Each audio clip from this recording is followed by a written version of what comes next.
औज़ु बिल्लाहि मिनश शैतानिर रजीम बिस्मिल्लाहिर रहमानिर रहीम। वीवर्स अस्सलाम वालेकुम।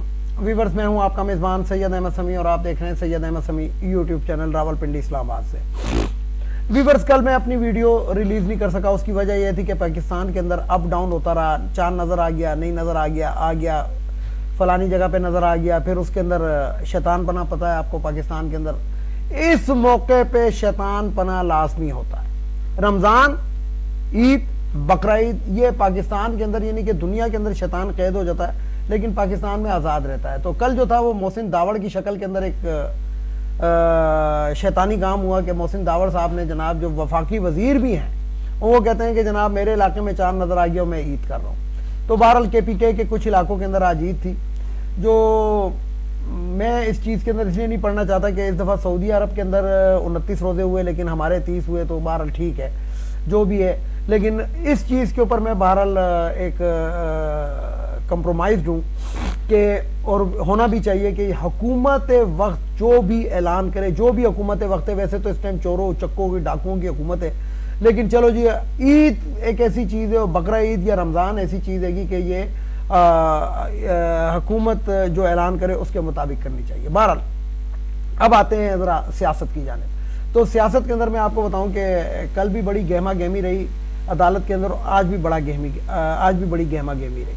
और आज जो था इन्होंने एक स्लो किस्म की वारदात डाली, लेकिन आपको मैं बताऊं कि ये स्लो किस्म की वारदात जो है ये किसी काम इनके नहीं आएगी, इसलिए कि 8 रुकनी बेंच, सुप्रीम कोर्ट का 8 रुकनी लार्जर बेंच जो था वो इस चीज़ के ऊपर फैसला दे चुका है और सदर पाकिस्तान अपने कमेंट्स के साथ वो वापस दे चुके हैं लेटर कि जनाब ये कानून साजी अब इस पर नहीं हो सकती क्योंकि ये सुप्रीम कोर्ट के अंदर ये केस है और सुप्रीम कोर्ट इसके ऊपर स्टे ऑर्डर दे चुकी है। लेकिन बहरहाल आपको पता है कि जैसे हमारे मुल्क के अंदर वज़ीर आज़म का नाम है शहबाज शरीफ, तो शहबाज शरीफ जो है वो शर तो करेगा, तो उसने आज जनाब वो कहा कि जी वो जो इस्लाहाती बिल हैगा वो आज से नाफिजुल अमल हो गया और ये वो उसके अंदर दरअसल ये बेसिकली एक शख्स को यानी कि जिसका नाम है नवाज शरीफ, जो पाकिस्तान की अदालतों को मतलूब है, यहाँ से मफरूर है और जिसे कहते हैं कि उसको रिलीफ देने की कोशिश की गई।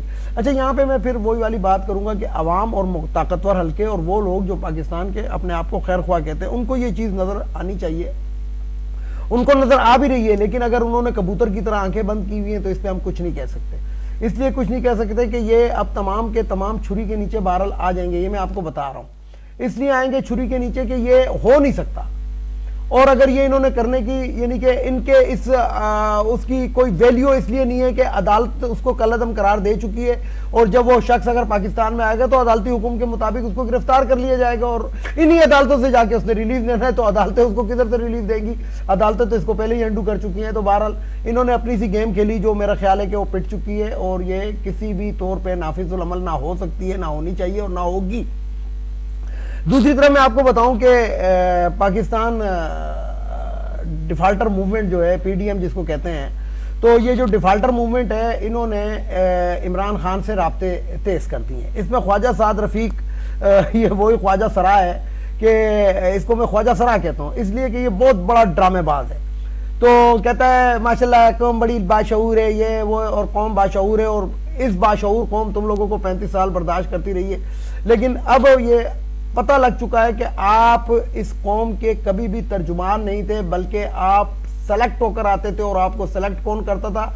जिनके आप लोग बूट पॉलिश करते हैं, जिनके आप लोग जुराबे सूंघते हैं और जिनको आप लोग करप्शन का एक भरपूर मौका प्रोवाइड करते हैं अपनी करप्शन को प्रोटेक्शन देने के लिए। यानी कि करप्शन आप भी करते हैं और वो भी करते हैं, इसलिए जिसको कहते हैं कि मिल बांट के आप लोग खाते रहें और वो आप लोगों को मुसल्लत करते रहें अपने आप को ताकतवर करने के लिए। तो इसलिए ये गेम अब खुल चुका है। अब मैं आपको बताऊं कि इमरान खान ने कुछ दिया हो या ना दिया हो कौम को, लेकिन एक शऊर दे दिया और चोरों को पहचानने की सलाहियत दे दी। तो बहरहाल मैं आपको बताऊं कि बड़ी तेजी से पाकिस्तान के अंदर डेवलपमेंट जारी है, लेकिन बीच में खबर दे दूं, ये मैं बहुत पहले भी दे चुका हूं और मैं इस चीज़ को वैसे अच्छा भी नहीं समझता, लेकिन फिर भी पाकिस्तान के जो दोस्त ममालिक हैं मुत्तहदा अरब अमारात और सऊदी अरब, वो पाकिस्तान की सियासत में बनफसा नफीस कूद चुके हैं और अब इत्तलात ये आ रही हैं कि क्राउन प्रिंस की जानिब से ये कहा गया है कि जनाब मैं गारंटर हूं और कुछ भी नहीं होगा और आप लोग इलेक्शन कराएं और इलेक्शन के अंदर इक़्तिदार जो है वो ताकत जो भी सिलेक्ट होकर आता है, इलेक्ट होकर आता है, उसको आप मुंतखब नुमाइंदों को आप इक़्तिदार हवाले कर दें। उसके बाद हम आगे की तरफ देखते हैं और पाकिस्तान को हम आगे की तरफ किस तरह लेके जाता है इसके ऊपर हम देखते हैं। और वैसे तो ये बहुत बड़ी बदनसीबी है कि पाकिस्तान के फैसले, पाकिस्तान की तकदीर के फैसले दूसरे मुल्कों के हाथ में। ये पाकिस्तान के लिए एक लम्हा फिक्र होना चाहिए। होना तो ये चाहिए था कि पाकिस्तान जो दुनिया की वाहिद एटमी कुव्वत है, इस्लामी एटमी कुव्वत, उसको लीड करना चाहिए। लेकिन पाकिस्तान को अपने उसके लिए दूसरों के सहारों को ढूंढना पड़ता है। और उसके अंदर वजह क्या है? उसकी वजह क्या है? उसकी वजह यही है कि जो हमारे लोग हैं जो इक़्तिदार से चिमटे रहना चाहते हैं, जो पाकिस्तान को मजीद लौटना और खसोटना चाहते हैं, जो चोरों का टोला है, वो क्राउन प्रिंस के जाके जोड़ों में बैठ रहा है, कभी उसके पाँवों में बैठ रहा है, कभी उसके तलवे चाट रहा है, कभी उसके नाखन चूस रहा है। तो वो वाली बात है। अभी तक इत्तलात में आपको बताऊं कि सऊदी अरब ने इसकी बाज़ाब्ता तौर पे वो नहीं की हैगी कि नवाज शरीफ की मुलाकात सऊदी अरब के अंदर क्राउन प्रिंस से हुई है, लेकिन वो भी भांडा फूट चुका कि इन्होंने कहा था कि नवाज शरीफ को शाही प्रोटोकॉल दिया जाएगा। कोई शाही प्रोटोकॉल नहीं दिया गया, बल्कि वो कुत्ते कुत्ते हुई है कि ये दुनिया को मुंह दिखाने के काबिल नहीं। Chief justice of Pakistan Umar Ata Bandial साहब बिल्कुल अपने फैसले के ऊपर अड़े हुए हैं और 1 इंच पीछे हटने के लिए तैयार नहीं है।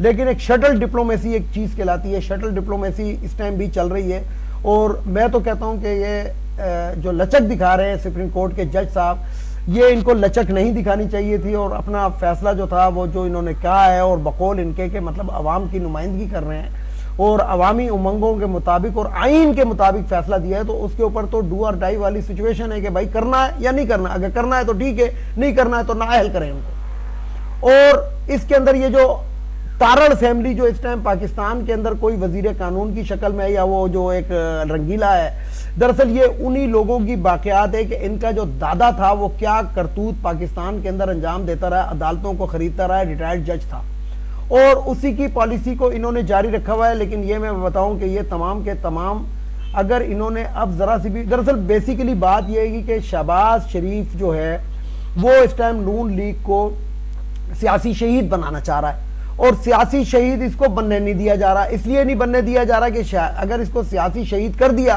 तो फिर आने वाले दिनों के अंदर ये अवाम के अंदर दोबारा यही चूरन बेचने की कोशिश करेंगे। इसलिए इनको सियासी शहीद तो देखिए अवाम के सामने तो खुल कर आ गई। मौलाना फजलुर रहमान का मकरू चेहरा सबके सामने है। शहबाज शरीफ की डिप्लोमेसियां, शहबाज शरीफ की चालबाजियां, शहबाज शरीफ की रंगबाजियां सबके सामने आ गई। डॉलर डकार इसाक डार का भयानक और बदनुमा और जिसे कहते हैं बदबूदार चेहरा सबके सामने आ गया।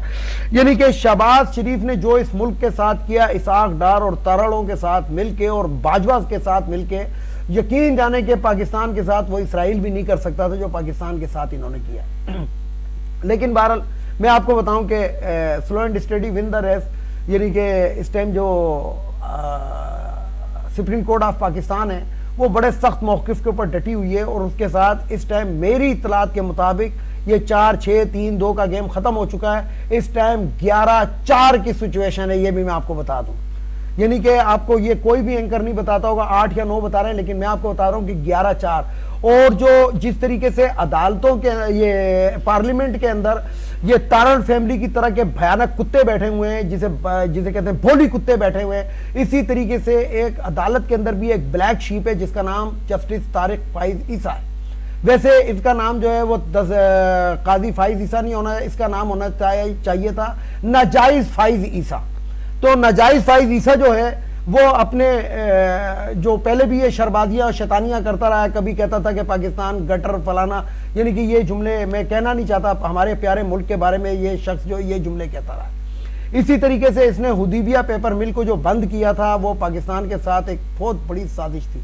मैं यहाँ पे अपने वीलॉग के अंदर एक बात करना चाहता हूँ, वो बात यह है कि अब जो इलेक्शन हो तो इलेक्शन के अंदर अवाम अपने मुंतखब नुमाइंदों से ये जरूर कहें कि जनाब जिन लोगों ने सन 85 से आज तक 85 से लेके आज तक बैंकों से अपने कर्जे माफ कराएं सियासतदानों ने, उनके नाम पब्लिश होने चाहिए। जिस तरीके से लाहौर हाई कोर्ट ने हुक्म दिया हुआ है कि तोशाखाना, और तोशाखाना के अंदर BMW मरियम नवाज की भी निकल आई है कि जो किसी ओहदे पे कभी रही नहीं है। तो बहरहाल इनका गिरबान और अवाम का हाथ होना चाहिए, और अवाम को हाथ जो है इस टाइम इतना मजबूत होना चाहिए कि अवाम ये समझाएं कि जनाब आप हमारे वोटों से इक़्तिदार में आते रहे बस, और नहीं, पहले इन चीज़ों का फैसला करो। सबसे पहले अपनी चोरियां जो हैं अवाम के सामने आके कबूल करो, उसके बाद हम देखेंगे। वीडियो को लाइक करें, शेयर करें, सब्सक्राइब करें, बेल आइकन के बटन को जरूर दबाएं ताकि मेरी नेक्स्ट वीडियो आपको मिल सके। इजाजत चाहता हूं तमाम देखने सुनने वालों को। अल्लाह हाफिज। पाकिस्तान जिंदाबाद।